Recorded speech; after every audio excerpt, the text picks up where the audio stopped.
You keep asking yourself, why can't I get her out of my head? She hurt me. She walked away, and yet she's in my thoughts all the time. From hearing countless men go through this exact struggle, I can tell you, you're not crazy. You're not weak. You're caught in something far more powerful than you realize, and until you understand it, it will keep pulling you back toward her, even when you know you shouldn't be there. Right now, it feels like your mind is stuck on repeat. You wake up and she's there, not physically, but in your thoughts. You check your phone for messages you know aren't coming. You replay conversations in your head. You see her face in strangers on the street. You hear her voice in the quiet moments of your day. You might check her social media just to see how she's doing, only to feel worse. Maybe you've even zoomed in on pictures, searching for signs. Is she happier now? Is there someone else? Some nights, you replay the breakup itself. Her tone, the way her eyes looked, the last hug. Other nights, you replay the good memories. The trips, the late night talks, the way she used to smile at you. Both hurt, but for different reasons. You notice her name everywhere, in songs, on TV, in random conversations. You avoid certain streets or cafes because they remind you of her. Mutual friends become landmines of awkwardness. It's not just emotional. Your sleep changes. You either can't fall asleep or you sleep too much to escape reality. Your appetite shifts, eating too little or binging on junk food. Your focus at work drops, and even the things you used to enjoy feel empty. It's exhausting. It's frustrating. Worst of all, it makes you feel like you've lost control of your own mind. And maybe you've started to doubt yourself. You think, this shouldn't be this hard. I should be able to move on. But no matter how much you try to reason with yourself, you keep coming back to her. Here's the truth. This isn't just missing her. This is your brain holding on to a bond it hasn't learned how to release yet. What you're experiencing is called an emotional imprint. Some call it trauma bonding. It happens when intense moments of love are followed by moments of pain. Your brain links the two, almost like they're part of the same package. You don't just remember the affection, you remember the hurt. And strangely, the hurt becomes part of the connection. Think about it. Your most vivid memories are often the most emotional ones, whether they're good or bad. When a relationship gives you both extreme highs and deep lows, your brain doesn't separate them. It stores them together. Here's where the science comes in. Dopamine, the chemical that drives motivation and reward, spikes when you anticipate a reward, not when you get it. The unpredictability of affection in a hot and cold relationship is a dopamine jackpot for your brain. Oxytocin, the quote-unquote bonding hormone, adds another layer. Physical intimacy and emotional closeness trigger oxytocin, making you feel safe and connected, even if the relationship is harmful. When that bond breaks, your brain craves the chemical comfort it used to get from her presence. It's the same mechanism that makes gambling addictive. You don't know when you'll win, but that tiny chance keeps you hooked. And here's the part most men don't want to hear. This bond isn't about her. It's about what your brain has learned to crave from the dynamic you had with her. Your attachment is to the pattern, not the person. I once spoke to a man named Daniel who went through this exact thing. His relationship was intense, high highs, low lows. She could make him feel like the only man in the world, and in the next breath, like he was invisible. When she left, he was devastated. Instead of cutting contact, he stayed in touch.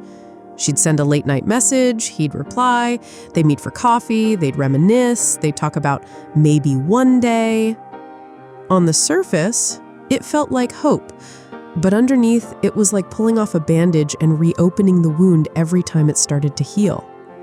It wasn't until he cut her off completely, deleted the chat history, unfollowed her on social media, removed her from his daily life, that things began to change. And even then, the first few weeks were brutal. He described it like withdrawal, headaches, anxiety, trouble sleeping, because that's exactly what it was. His brain was adjusting to the loss of its favorite drug. Months later, he told me something important. I thought I missed her, but I was actually missing the feeling, even though it was killing me. Then there's Michael, who went through a similar breakup but chose the opposite path.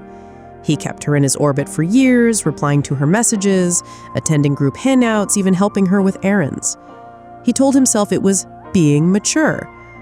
But deep down, he stayed stuck. When she eventually married someone else, he realized he'd put his life on pause for someone who had moved on long ago. When you're in this place, you'll be tempted by shortcuts, jumping into a rebound relationship to forget her, overloading your schedule so you never have a quiet moment, keeping the occasional text exchange alive just to stay friends. But these are traps. Rebounds replace one dependency with another. Overworking only delays the healing. Staying in touch resets your progress every time. If you want to truly move forward, you can't just distract yourself. You have to dismantle the bond.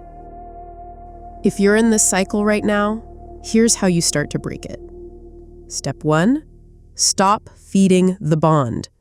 Remove her from your physical and digital space. No checking in, no scrolling through her pictures.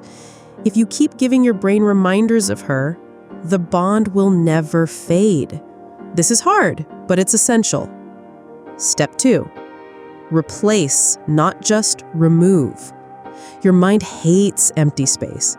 If you cut her off without filling that gap, you'll be drawn right back in. Channel that mental energy into something physical, training, building, creating. For example, start a workout program, learn a new skill, or tackle a project you've been putting off. Step 3, reframe the story. When she pops into your head, stop romanticizing her. Don't replay the highlight reel. Instead, remember the full picture, the moments that showed you why it had to end. Remind yourself, she's part of my past, not my future. Shift the focus from what you've lost to what you're building now. Step 4, create future triggers. Plan things to look forward to, a trip, a new hobby, reconnecting with old friends. Your brain needs new reference points for happiness. Step 5, build an environment for recovery. Surround yourself with people who support your healing. Cut out toxic influences who keep bringing her up. Physical environment matters. Rearrange your space, remove reminders, make it feel like a fresh start. At first, it will feel forced. You'll catch yourself slipping, checking her profile, replaying memories. That's normal. Recovery isn't a straight line. But one day, you'll notice a shift. Maybe you laugh at something and realize you hadn't thought about her all morning. Maybe you go a full day without feeling the weight in your chest. Those are wins, even if they seem small. Every time you catch yourself moving forward, you're proving to yourself that the bond is weakening. Healing doesn't happen in one big moment. It's a collection of small victories. The first time you enjoy a song without thinking of her. The first time you see her name and feel nothing. The first time you look around and realize your life is full again. You'll start to notice your energy returning. You'll have more space in your mind for your own goals, your own passions, your own future. This is when you start living for yourself again, and it feels better than you imagined. One day, you'll go hours, maybe even a full day, without thinking about her. And when you do, it won't sting anymore. You'll remember the relationship as a chapter in your life, not the whole story. That's when you'll know you're free. And the best part? You'll see that the life you've built is far better than the one you were holding on to. If this helped you take any one step forward, subscribe. I'll keep giving you the tools to break these cycles and rebuild stronger. And if you want to share, what's been the hardest part about letting go? I'm here to listen.